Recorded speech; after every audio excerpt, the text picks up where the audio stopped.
Hello everyone, मैं हूं आपकी biology teacher from the genius squad.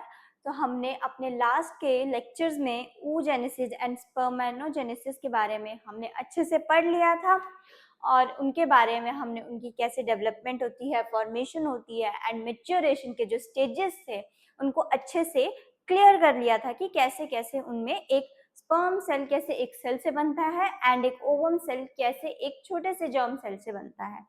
तो अब उन सेल्स में हमने ओवम में लास्ट में पढ़ा था कि जो हमारा सेल होता है, ओवम के अंदर जो सेल है वो काफी स्टेजेस से जाता है, primary oocyte, secondary oocyte, tertiary oocyte, in different different stages में जाता है। तो वो कैसे जाता है, और हमने ये भी पढ़ा था कि जो हमारे जो ओवम का साइज का जो बर्थ होता है वो हमारे बर्थ से पहले ही डिसाइडेड हो जाता है। तो आज हम पढ़ने जा रहे हैं फॉलिकुलर जेनेसिस। अब फॉलिकुलर जेनेसिस क्या है? जेनेसिस का मतलब तुम्हें पता ही है, मतलब फॉर्मेशन होना, किसी का बर्थ होना। तो फॉलिकुलर जेनेसिस होता है formation of maturation of follicles. Basically हम इसमें बात करेंगे प्राइमरी, सेकेंडरी और टर्शियरी फॉलिकल्स के बारे में, जो आगे चल के कॉर्पस लूटियम और ग्राफियन फॉलिकल बनाते हैं। तो ये हमारे वैसे तो oogenesis का ही पार्ट है, बट इसको मैंने इसलिए डिटेल में अलग से इसलिए रखा है क्योंकि ये थोड़ा कॉम्प्लिकेटेड है, क्योंकि इसमें काफी सारे स्टेजेस आते हैं, जैसे primary follicle, pre parietal follicle, then proceeding corpus luteum ovulation. क्योंकि हम इस लेक्चर में मेंस्ट्रुअल साइकिल के बारे में पढ़ने जा रहे हैं, जिसमें ये सारे स्टेजेस इन्वॉल्व होंगे, जहां हमारे जो मंथ का एक साइकिल चलता है मेंस्ट्रुअल साइकिल का, वो कैसे कैसे डिफरेंट डिफरेंट फेजेस में डिवाइडेड है, उसके बारे में बेसिकली यहाँ से क्लैरिटी आएगी। होता क्या है, जो प्राइमरी फॉलिकल है, जो हमने पढ़ा था कि सबसे पहले प्राइमरी फॉलिकल बनता है, ठीक है, oocyte के बाद। प्राइमरी फॉलिकल के बाद थोड़ा वो उसमें लेयर्स आती हैं, तब हमारा वो सेकेंडरी फॉलिकल बनता है, जब वो तैयार होता है किसके लिए? फर्टिलाइजेशन के लिए। जब उसमें एक फ्लूइड आ जाता है बीच में, एंट्रम करके, उसका फ्लूइड का नाम था, कैविटी बन जाती है, उसको हम टर्शियरी फॉलिकल बोलते हैं। होता क्या है, इसको हमने यहाँ पर अर्ली नेटल फॉलिकल बोला है, क्यों? क्योंकि इसमें हमारी जो लेयर है वो बड़ी हो गई है। अब यहाँ से जो क्या है, हमारा जो एग सेल है वो रिलीज होने के लिए रेडी हो जाता है प्रॉपरली। तो होता क्या है, यहाँ से प्री ओवुलेटरी फेज चलता है कि वो अभी प्रिपेयर हो रहा है किसके लिए? अपना एग रिलीज करने के लिए। देन क्या होता है, देन जब वो एग रिलीज हो जाता है तब वो बचता क्या है? सिर्फ फॉलिकल बचता है, जो आउटर कवरिंग है, जो कि हमारी सेल्स की आउटर कवरिंग थी, सिर्फ वो बचता है। उसके बाद जो मैच्योर फॉलिकल है वो प्रॉपरली मैच्योर होकर सेल को रिलीज कर देता है, और जब ये डीजेनरेशन के फॉर्म में शुरू होता है, इसका डीजेनरेट होना, जब फर्टिलाइजेशन नहीं हो पाती है, तो ये कॉर्पस लूटियम बनता है, जिससे आगे चल के ये ग्राफियन फॉलिकल बनाता है और धीरे धीरे करके डीजेनरेट हो जाता है। तो फॉलिकुलर जेनेसिस में हम बेसिकली इसी चीज के बारे में बात करते हैं कि कैसे हमारे प्रीनेटल फॉलिकल से प्राइमरी oocyte बनता है। प्राइमरी oocyte जब थोड़ा सा हमें न्यूट्रिशन और सेल की लेयर्स बनाता है तो सेकेंडरी बन जाता है। फिर जब उसमें कैविटी आ जाती है तो वो टर्शियरी बन जाता है। देन जब उसका एग रिलीज होने लगता है, जब वो मेच्योर हो जाता है, तो रप्चर फॉलिकल बन जाता है। वो हमारा सेकेंडरी oocyte निकालता है। जो हमारा एग सेल निकला उसको हम सेकेंडरी oocyte बोलते हैं, ठीक है।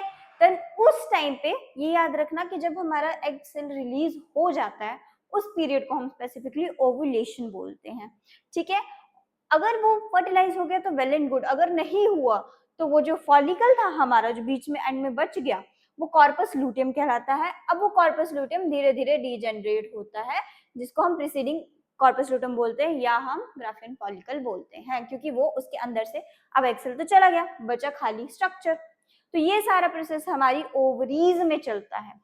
आई थिंक आपको ये फॉलिकुलर जेनेसिस क्लियर हो। ये बेसिकली मैंने टॉपिक इसलिए उठाया क्योंकि मेंस्ट्रुअल साइकिल में इसके बारे में हम काफी बात करने वाले हैं, क्योंकि इसी साइकिल से हमारा जो मेंस्ट्रुअल साइकिल है वो चलेगा।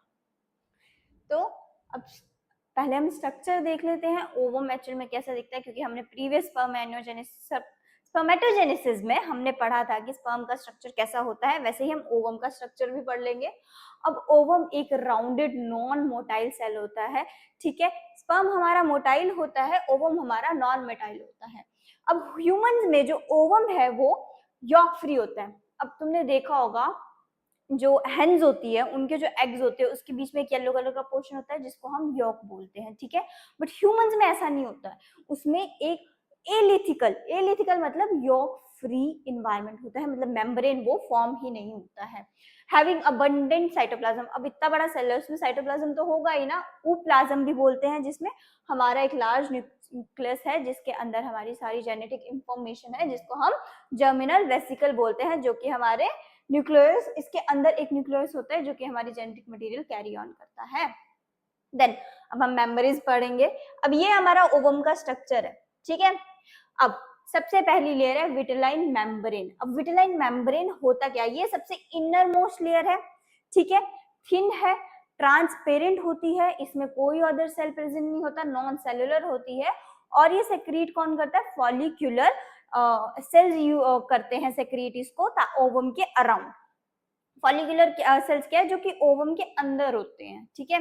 देन हमारी आती है जोना पैलिसुडा।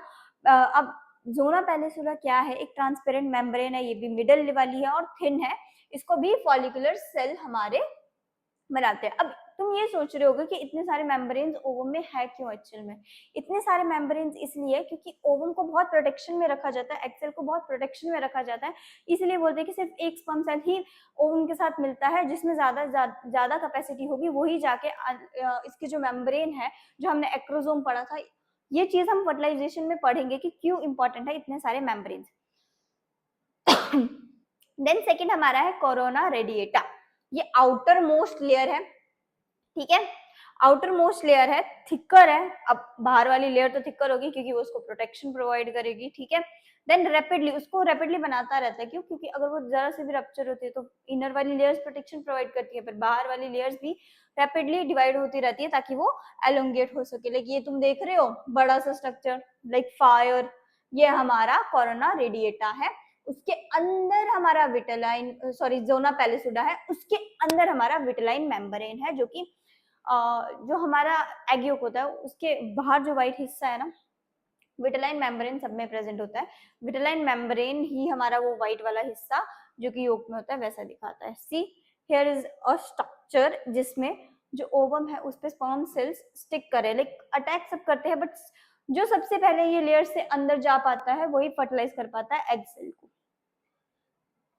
देन अब हम बात करेंगे मेन टॉपिक आज का हमारा, जो कि है मेंस्ट्रुअल साइकिल। अब मेंस्ट्रुअल साइकिल में क्या होता है, ये एक रिप्रोडक्टिव साइकिल है, एज ये ऑनसेट कराता है क्या कि अब जो गर्ल चाइल्ड है वो कैपेबल है किसके, फर्टिलाइजेशन के लिए, जो उसका ओवम है वो कैपेबल है फर्टिलाइजेशन के लिए, ठीक है। ये एक रिप्रोडक्टिव साइकिल है जिसमें फिजियोलॉजिकल चेंजेस आते हैं ह्यूमन में, कि जो ह्यूमन फीमेल है स्पेसिफिकली वो फर्टाइल है, ठीक है। जो फर्स्ट मेंस्ट्रुएशन है उसको हम मिनियार्ज बोलते हैं, जो कि हमारी कितनी एज में स्टार्ट होती है, अब अर्ली एज में स्टार्ट होती है, 9 to 14 ईयर्स के बीच में ये एज आ जाती है जिसमें लड़की को अपने फर्स्ट मेंस्ट्रुएशन साइकिल मिनियार्ज शुरू हो जाते हैं। देन लास्ट मेंस्ट्रुएशन साइकिल मैंने बताया था ना कि ओवम हमारे पास लिमिटेड होते हैं, बिफोर बर्थ हमारे वो बन जाते हैं, तो वो एक साइकिल होता है वो हमारे लिमिटेड होते हैं। जब ये लास्ट मेंस्ट्रुअल साइकिल चल रहा होता है उसको हम मेनोपॉज बोलते हैं, जो कि हमारा 45 से 50 ईयर्स में आता है। अब हमने बताया था कि oogenesis बहुत ही वेस्टफुल है, उसमें काफी सारे वेस्ट पोलर बॉडीज बनते हैं, बट जो स्पर्म सेल है वो काफी ज्यादा मतलब यूजफुल है, वो हर टाइम मतलब लाइफ टाइम बनते रहते हैं, बट जो oogenesis है वो एक पर्टिकुलर पॉइंट पे आके बंद हो जाते हैं। देन जो वन ओवम हर एक साइकिल में मतलब हर एक मंथ में एक एग सेल रिलीज होता है, ठीक है, जो कि मिडिल में होता है मेंस्ट्रुअल साइकिल के, लाइक 15 डेज पे हमारा एक एग रिलीज होता है जिसको हम ओवुलेशन फेज बोलते हैं, जब हमारा एग रिलीज होता है जो कि आता है 15th डे पे। अब सेल में जनरली 28 डेज का साइकिल होता है, ठीक है, बट समटाइम्स ये 1 या 2 दिन या 15-20 दिन ऊपर नीचे भी हो सकता है, ठीक है। अब नॉर्मल साइकिल लेंथ के क्यों होती है, समटाइम्स ये लीड करती है इनफर्टिलिटी को, लाइक बेसिकली हम यहाँ बात कर रहे हैं कि 28 डेज का ही साइकिल रहता है, बट समटाइम्स ऐसा होता है किसी का साइकिल 6 मंथ तक चल जाता है, जिसका मतलब है कि आप शायद हो सकता है कि इनफर्टाइल हो। बट आजकल एक और लाइक इससे रिलेटेड डिसीज आई हैं, जैसे कि जिसको हम पीसीओडी बोलते हैं, जिसमें हमारे और पीसीओएस बोलते हैं, जिसमें हमारे जो ओवम है उसके अराउंड एक सिस्ट बन जाता है जो उसको फर्टिलाइज नहीं होने देता है, लाइक फर्टिलाइज भी नहीं, मेच्योर नहीं होने देता बेसिकली, फर्टिलाइजेशन में भी वो बहुत दिक्कत करता है जिससे इनफर्टिलिटी के चांसेस रहते हैं, ठीक है। ये हेयर इज द साइकिल। अब डे 1 है, यहाँ से हम 4 फेजेस है याद करने हैं, 4 फेजेस। फर्स्ट इज मेंस्ट्रुएशन, जहां से ब्लीडिंग स्टार्ट होती है, ठीक है, वो हमारी 7 डेज तक है। देन वो लीस्ट फर्टाइल फेज होता है। देन हमारी उसके बाद हमारी ओवुलेशन फेज को बता दिया गया है, जो कि हमारा फॉलिकुलर फेज चलता है, ठीक है, फॉलिकुलर फेज चलता है, फिर ओवुलेशन चलती है एंड फिर हमारा लूटियल फेज चलता है। अब 4 साइकिल कौन से है? Menstruation, luteal phase, then ovulation phase and then follicular phase. ये 4 साइकिल फेजेस हमारे मेंस्ट्रुअल पूरे साइकिल में इन विद इन 20 डेज 8 डेज चलते रहते हैं। अब मेंस्ट्रुएशन हुई, उसके बाद हमारे क्या होती है? ओवुलेशन होती है, दोबारा एग रिलीज होगा, ठीक है। Best chance for conception, like अगर कोई ट्राई कर रहा है बेबी का तो ये बेस्ट टाइम है। देन उसके बाद हमारी थिकनिंग, दोबारा से थिकनिंग शुरू हो जाती है, लाइक हमारा यूट्रस ना प्रिपेयर करता है फर्टिलाइजेशन के लिए एग की, ठीक है।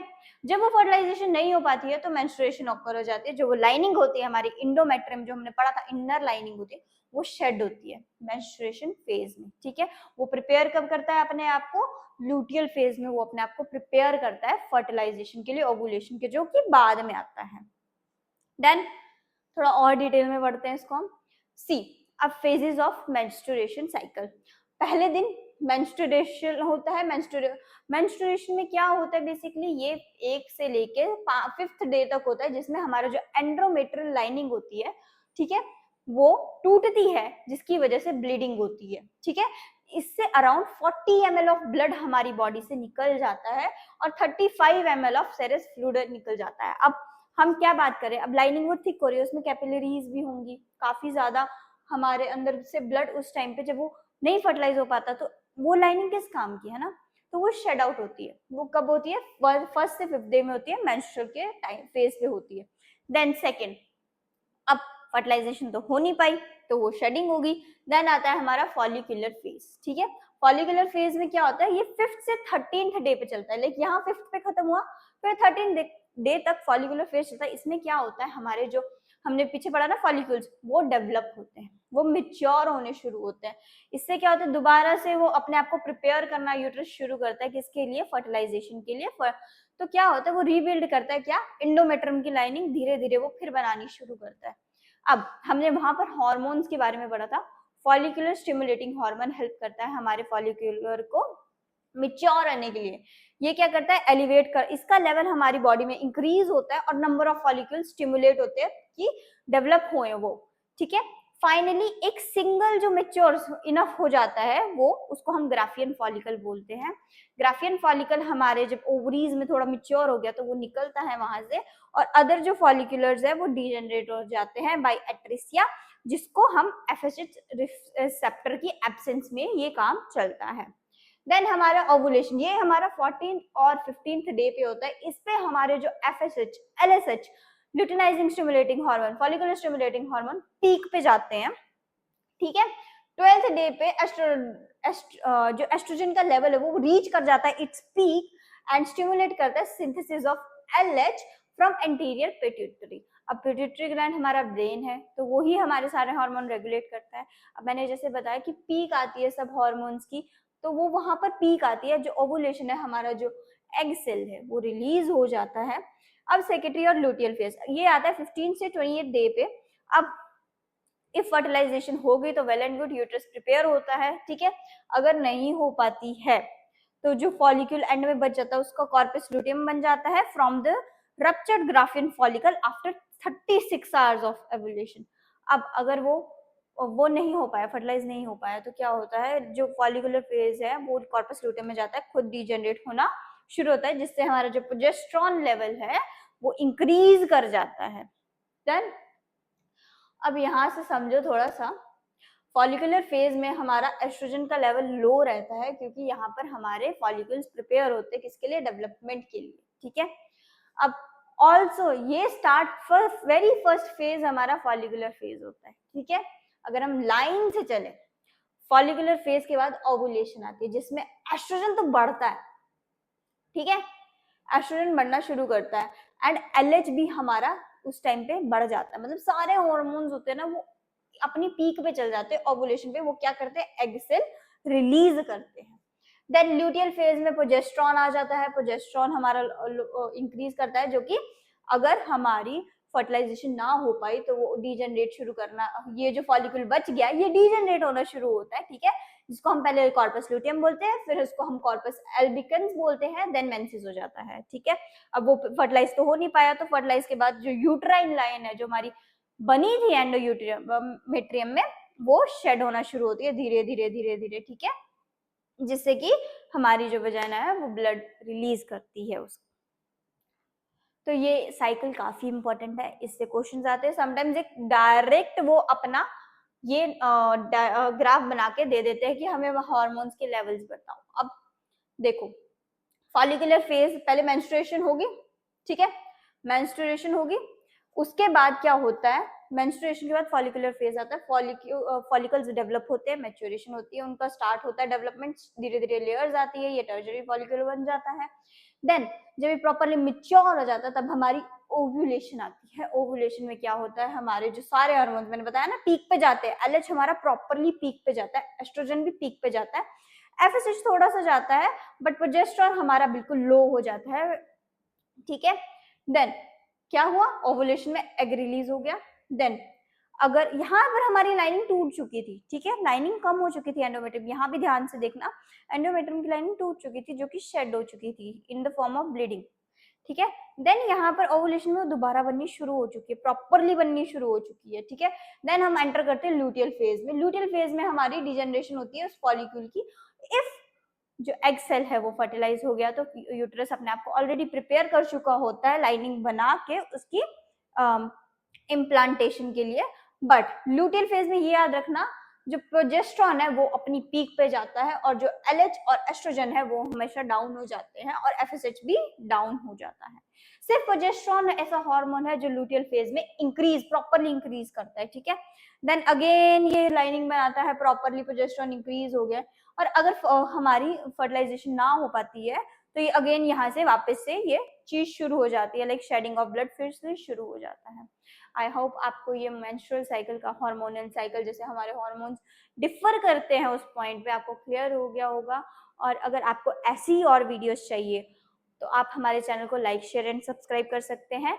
नेक्स्ट वीडियो में अब हम पढ़ेंगे फर्टिलाइजेशन, आखिर फर्टिलाइजेशन के बाद हमारे क्या चेंजेस आते हैं, कैसे कैसे हमारा जो एग सेलर्स की इम्प्लांटेशन होती है, कैसे पार्चुरेशन होती है, कैसे लैक्टेशन होती है, ये सारे हम आगे अपने वीडियोस में कवर करने जाएंगे। तो आज के लिए इतना ही, थैंक यू। आई होप आप अगले वीडियो के लिए स्टे